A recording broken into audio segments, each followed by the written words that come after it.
एक मोठी बातमी मुंबईतनं सुशांत सिंग राजपूतची प्रेयसी रिया चक्रवर्ती चौकशीसाठी ईडी कार्यालयामध्ये पोहोचलेली आहे। सुशांत सिंग आत्महत्या प्रकरणात ईडीकडनं रियाची चौकशी सुरू होणार आहे। मनी लॉन्ड्रिंग केसबाबत रिया चक्रवर्तीची चौकशी होते। काही व्यवहारांबद्दल ईडीला जरा शंका आहे।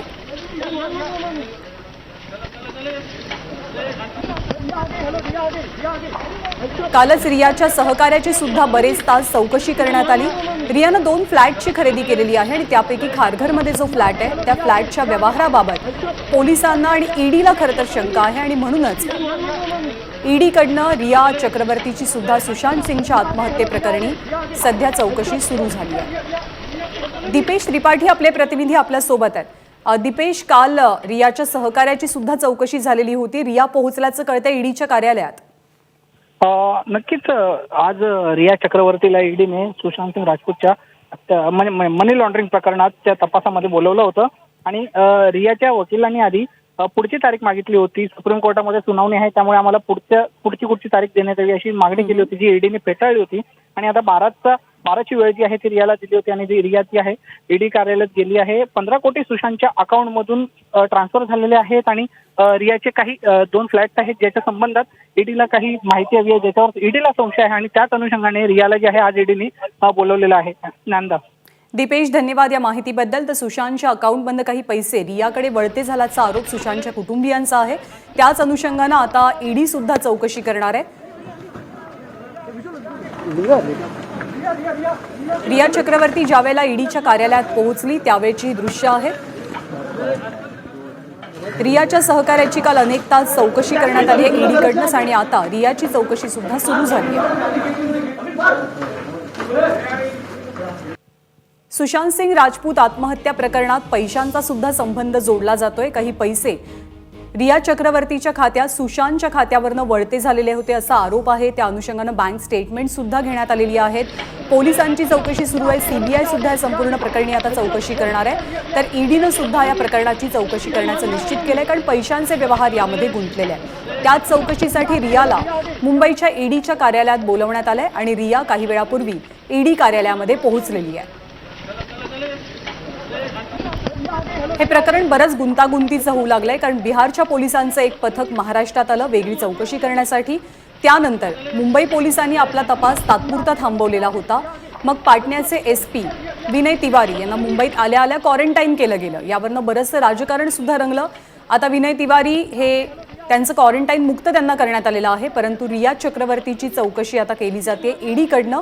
ईडी सुद्धा या संपूर्ण प्रकरणात आता हस्तक्षेप करत आहे। 14 जूनला सुशांत सिंगनं आत्महत्या केली। 14 जून पासून ते अगदी आज तगायत या आत्महत्येप्रकरणी वेगवेगळे कंगोरे किंवा वेगवेगळे धागेदोरे रोजच्या रोज समोर येतात। Bihar police, Mumbai police, CBI आणि ईडी सगळेजण या चौकशीमध्ये गुंतलेले आहेत। सुशांतनं आत्महत्या नाही तर त्याची हत्या झाली आहे असा आरोप वेळोवेळी केला जातोय। अनेक जण वेगवेगळे पुरावे समोर आणतात, वेगवेगळ्या गोष्टी समोर आणतात। सुशांतच्या कुटुंबियांचं एक म्हणणं आहे आणि आता सुशांतची प्रेयसी रिया चक्रवर्तीची ईडीकडनं चौकशी होते आहे। गणेश ठाकूर आपले प्रतिनिधी सध्या आपल्या सोबत आहेत। गणेश, एकतर या केसमध्ये ईडी इन्व्हॉल्व का झालं, ईडी का आलं आणि रियाची किती वेळ चौकशी होण्याचा अंदाज आहे? नानंदा, सुशांतच्या वडिलांनी जी FIR दाखल केली होती त्यामध्ये 15 कोटींचा उल्लेख होता की 15 कोटी सुशांतच्या खात्यातनं रिया आणि तिच्या परिवारानं आपल्याकडे किंवा आपल्या नावावर घेतलेले। यासाठी ईडी न यामध्ये इन्व्हेस्टिगेशन सुरू केले ECI रजिस्टर करून आणि म्हणूनच आज रियाला इथं बोलवलंय। रियाकडनं जवळजवळ 6 ते 7 तास चौकशी निश्चित चालेल, कारण 2 फ्लॅट्स च्या बद्दल त्यांना माहिती घ्यायची। 2 फ्लॅट्स जे रियानं फिल्म इंडस्ट्रीमध्ये आल्यानंतर परचेस केले होते। आता त्यावरती खुलासा असा रियाकडनं करण्यात आलाय की एक फ्लॅट जो खारचा आहे तो 2018 साली त्याची किंमत 50 ते 60 लाख रुपये आहे।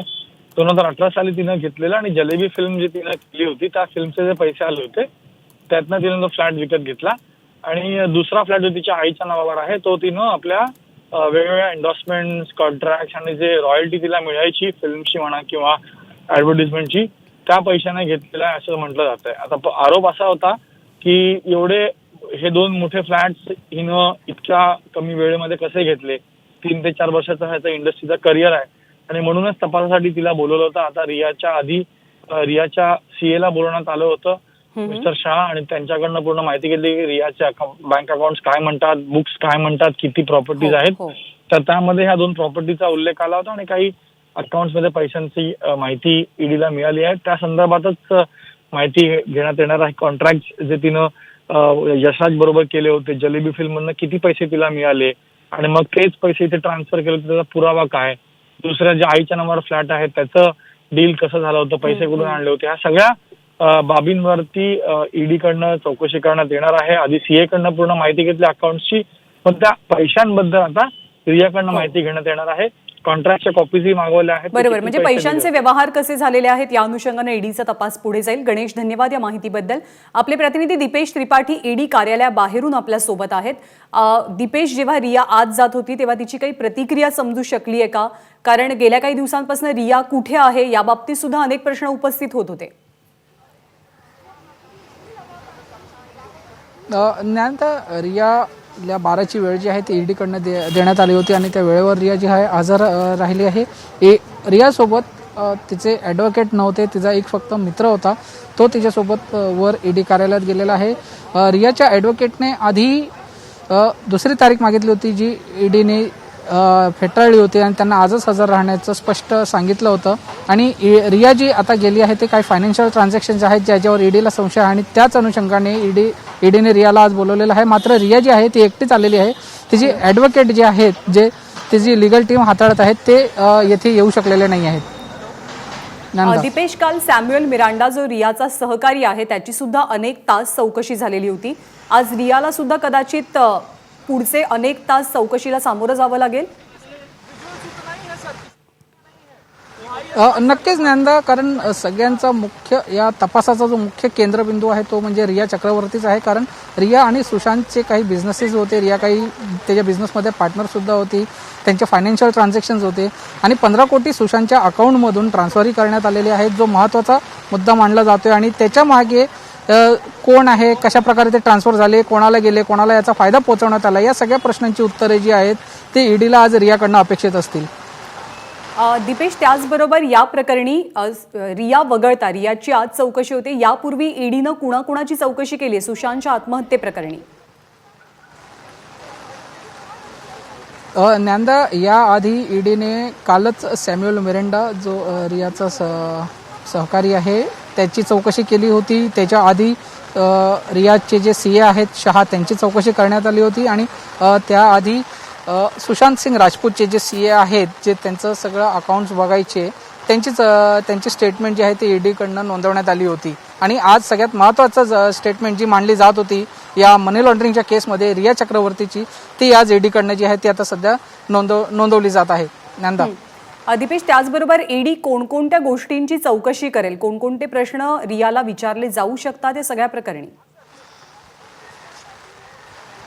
नक्कीच सगळ्यात पहिलं तर रियाची वैयक्तिक माहिती जी आहे ती ईडीकडनं घेण्यात येऊ शकते. परत त्याच्याबरोबर सुशांत सिंगचे रिलेशन कसं होतं ते त्याच्याबरोबर रिलेशनशिपमध्ये होती आणि त्या संबंधातली त्यांची वैयक्तिक माहिती जी आहे ती ईडीकडनं विचारली जाऊ शकते. आणि सगळ्यात महत्त्वाची जी माहिती आहे ती म्हणजे रिया सुशांतचं अकाउंट हाताळत होती, त्याचं अकाउंट ऑपरेट करत होती. ते ऑपरेट करण्यासाठी सुशांतने तिला अधिकृतपणे नेमलं होतं का, ऑथोराईज केलं होतं का अधिकृतपणे, हा सगळ्यात महत्त्वाचा प्रश्न आहे जो ईडीकडनं विचारला जाऊ शकतो. कारण काही ट्रान्झॅक्शन्स आपण बघितलेले आहेत जे रियाने केलेले आहेत सुशांतच्या अकाउंटमधून आणि म्हणूनच हाच त्यांचा जो तपासाचा मुख्य मुद्दा असणार आहे की तुम्ही त्यांचे अकाउंट ऑपरेट करत होता तर ते तुम्ही ऑथोराईज होतात का, त्याला लिगली तुम्हाला ऑथोराईज केलं होतं का. आणि रियाचे जे बिझनेस ट्रान्झॅक्शन होतं त्याच्यामध्ये रियाचे कुटुंबीयही काही पार्टनर्स होते, तर त्यांना का पार्टनर करून घेण्यात आलं, काय पार्श्वभूमी होती, त्यावेळी जे डील झाले असतील. आणि सगळ्यात महत्त्वाचा जो त्यांचा ईडीचा तपासाचा जी दिशा आहे ईडीच्या तपासाची ती म्हणजे रियाचे जे 2 फ्लॅट्स, त्या 2 फ्लॅट्स त्यांनी घेतल्या, त्याच्यावर ईडीचा मुख्यरित्या संशय आहे आणि त्या फ्लॅट संदर्भात जे आहेत ते रियाला प्रश्न विचारले जाण्याची शक्यता आहे. दीपेश, तुम्ही राहाच आपल्यासोबत. गणेश ठाकूर आपले प्रतिनिधी सुद्धा आपल्यासोबत आहेत. गणेश, या दोघांमधले म्हणजे वैयक्तिक नातेसंबंध तर होते, पण व्यावहारिक पातळीवरच्या कोणकोणत्या संबंधांमुळे रिया या क्षणी अडचणीत आली आहे? ज्या अर्थी ईडी चौकशी करणार त्या अर्थी ईडी आर्थिक व्यवहाराबद्दल चौकशी करते. आता एवढे पैसे आले कुठून, सोर्स ऑफ इन्कम काय हे आधी ईडी जाणून घेईल. परिवारानं आता एकूण 3 कंपनीज या तिघांनी मिळून म्हणजे सुशांत सिंग राजपूत, रिया आणि शोविक, तो रियाचा भाऊ आहे, या तिघांनी मिळून ह्या कंपनी उघडल्या होत्या. एक तर एनजीओ होती, एक जे व्हिज्युअल ग्राफिक्स बनवणारे VFXची कंपनी होती आणि दुसरी एक गेमिंग कंपनी होती. अशा या 3 कंपनीजमध्ये जे पैसे गुंतवणूक करण्यात आली होती का हे जाणून घ्यायचं आहे. मात्र सीएनं आधी जे स्टेटमेंट दिलं सीएचं असं म्हणणं होतं की ह्या कंपनीज ऑन पेपर होत्या. सप्टेंबर 2019 ते जानेवारी 2020 मध्ये बनवण्यात उभ्या केल्या गेल्या किंवा त्याला रजिस्टर केलं गेलं होतं. तर या कंपनीमध्ये जास्त पैशांची गुंतवणूक झाली नाही. मात्र काय करणार होते ह्या पैशांमध्ये, या कंपनीमध्ये पैसे टाकले का, याशिवाय बेनामी प्रॉपर्टीज आहेत का, हा मूळचा प्रश्न असा आहे की हे सगळं ऑफिशियल ट्रान्झॅक्शन आहेत, जे फ्लॅट घेतले 2 किंवा कंपनीमध्ये डायरेक्टर झाले. पण असे जे पैसे असतात जर कोणाकडून घेतले असतील किंवा इतर कोणाचे पैसे असतील, त्याला आपण बुक्सना दाखवायचं नसेल तर आपण ते पैसे जे आहेत ते बेनामी प्रॉपर्टीमध्ये इन्व्हेस्ट करतो. म्हणून ईडीचा पूर्ण फोकस असणार आहे की रियाच्या नावावर काही बेनामी प्रॉपर्टी, रियाच्या परिवाराच्या कुटुंबांच्या व्यक्तींच्या नावावर काही असे पैसे किंवा प्रॉपर्टीज आहेत का ते जाणून घेण्यासाठी ईडी आता सखोल चौकशी करते. कारण ऑन पेपर जे बुक्स पाहिले तर कुठेही असं 15 कोटीचे ट्रान्झॅक्शन दिसत नाहीयेत ज्ञानाला. पण ईडी याच दृष्टिकोनातून पुढे जाते की हे ऑन पेपर किंवा बुक्स मध्ये नसतील, पण याचा पैसा इतर कुठे पाठवला आहे का, इतर कोणाच्या नावावर प्रॉपर्टी घेतली आहे का. बरोबर. या सगळ्या बाबींची चौकशी होणारच आहे. आपण पुन्हा एकदा दीपेशकडे जाऊयात. आपले प्रतिनिधी दीपेश सध्या ईडी कार्यालयाच्या बाहेर उपस्थित आहेत. दीपेश, पोलिसांचा अतिरिक्त बंदोबस्त तिथे तैनात करण्यात आलाय का? कारण ही एक हाय प्रोफाईल केस आहे, मीडियाची मोठी गर्दी आहे, पोलिसांचा बंदोबस्त कसा आहे? ज्ञानदा, नक्कीच पोलिसांचा बंदोबस्त जो आहे, सकाळपासून पोलिसांची गाडी येथे गस्त घालत होती आणि जशी जशी रियाच्या येण्याची वेळ जवळ आली तसा पोलिसांचा बंदोबस्तही वाढत गेला. जवळच्या पोलीस स्टेशनचे 2 अधिकारी वर ईडी कार्यालयात गेले. त्यांनी सगळी माहिती घेतली अधिकाऱ्यांकडनं आणि त्याप्रमाणे त्यांनी जशी रियाची येण्याची वेळ झाली, म्हणजे 12 वाजता रिया आली, त्याच्या अर्धा ते पाऊण तासापूर्वी पोलिसांनी अतिरिक्त एक गाडी जी आहे ती मागून घेतली आणि येथे बंदोबस्त जो आहे तो सध्या पोलिसांकडनं चोखपणे करण्यात आलेला आहे. ज्ञानदा, आपण पुन्हा एकदा गणेशकडे जाऊयात. गणेश, रिया कशी अडचणीत येऊ शकते? म्हणजे तू खरं तर सुशांतच्या सीएशी सुद्धा बोललेला होतास, त्यांचा इंटरव्ह्यू तू केला होतास. कोणकोणत्या संशयास्पद बाबी आर्थिक व्यवहारांच्या बाबतीत दिसून येतात?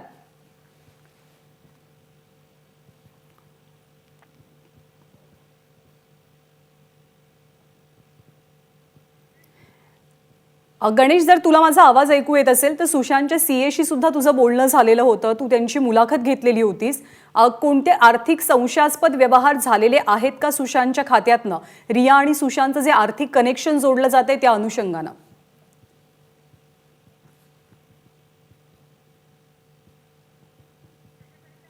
बहुधा गणेशपर्यंत आपला आवाज जात नाहीये, परंतु रिया चक्रवर्तीची चौकशी आता ईडीकडनं सुरू करण्यात आली आहे. सॅम्युअल मिरांडा या रियाच्या सहकार्याची सुद्धा, तिच्या सीएची सुद्धा यापूर्वी चौकशी झाली आहे. आर्थिक संबंध कसे होते, रिया सुशांतचं बँक अकाउंट हँडल करत होती असा आरोप होतोय आणि जर ते तसं असेल तर अधिकृतरित्या तिला ती परवानगी देण्यात आली होती का, यासोबतच अन्य महत्त्वाच्या बाबींचा विचार करून ईडीची चौकशी होणार आहे.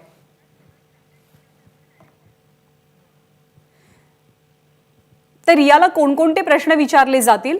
सुशांतचं बँक खातं नेमकं कोण चालवायचं आणि जर ते रिया चालवत असेल तर त्याची अधिकृत परवानगी तिच्याकडे होती का? सुशांतनं संपत्ती पत्र कधी बनवलं होतं का? गेल्या 6 महिन्यांमध्ये सुशांतनं रियाला कोणकोणते गिफ्ट्स दिले होते?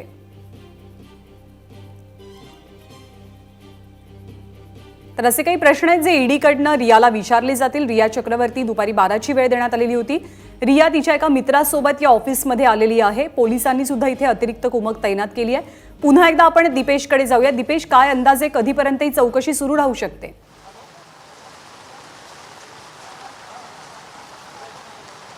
ज्ञानदा, रिया चक्रवर्तीचा जो सहकारी आहे सॅम्युअल मिरांडा, त्याची सगळ्यात जास्त वेळ चौकशी या प्रकरणामध्ये चालली होती. 9 तास त्याची चौकशी या प्रकरणामध्ये करण्यात आली होती आणि रिया चक्रवर्तीची सगळ्यात महत्त्वाची व्यक्ती आहे या केसमध्ये, जिच्या अवतीभोवती या केसचा केंद्रबिंदू जो आहे तो फिरत आहे आणि त्यामुळे या चौकशीला जास्त वेळ लागण्याची शक्यता आहे. जोपर्यंत ईडीला त्यांच्याकडील असलेल्या प्रश्नांची उत्तरं मिळत नाही आणि समाधानकारक उत्तरं मिळत नाही.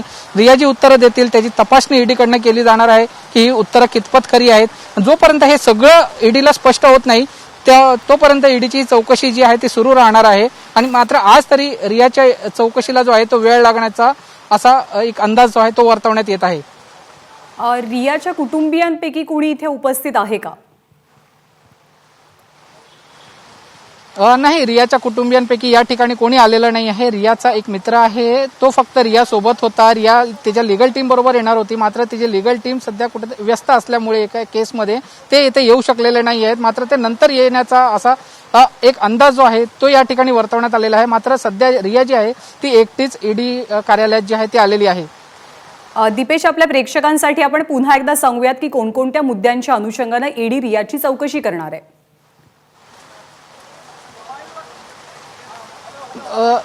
नंदा, सगळ्यात महत्त्वाचा जो मुद्दा आहे, ईडी जो तपास करत आहे तो मनी लॉन्ड्रिंग केसचा करत आहे. सुशांतचा अकाउंट हे रिया ऑपरेट करत होती, त्याच्यामुळे रिया ही अधिकृतपणे नेमण्यात आली होती का सुशांतकडून ते अकाउंट हाताळण्यासाठी.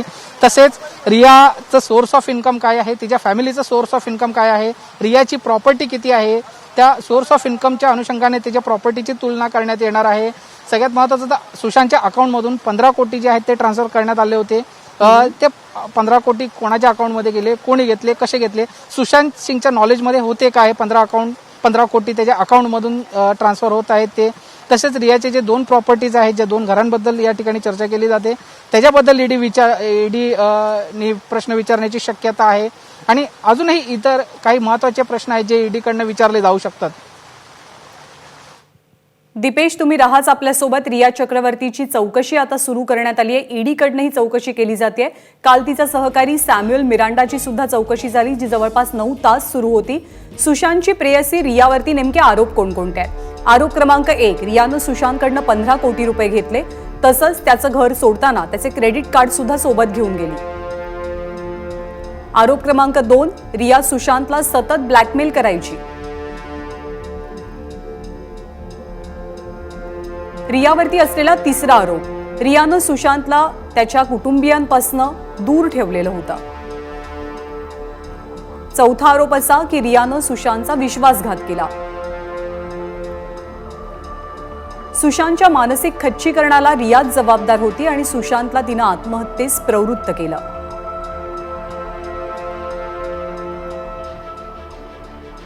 सुशांतच्या आत्महत्येचा ईडीचा आतापर्यंतचा तपास कुठवर आलाय तर सुशांतच्या 4 बँक खात्यांची माहिती ईडीकडे. सुशांतच्या नावावरती एक फार्म हाऊस आहे आणि गोरेगावमध्ये एक फ्लॅट.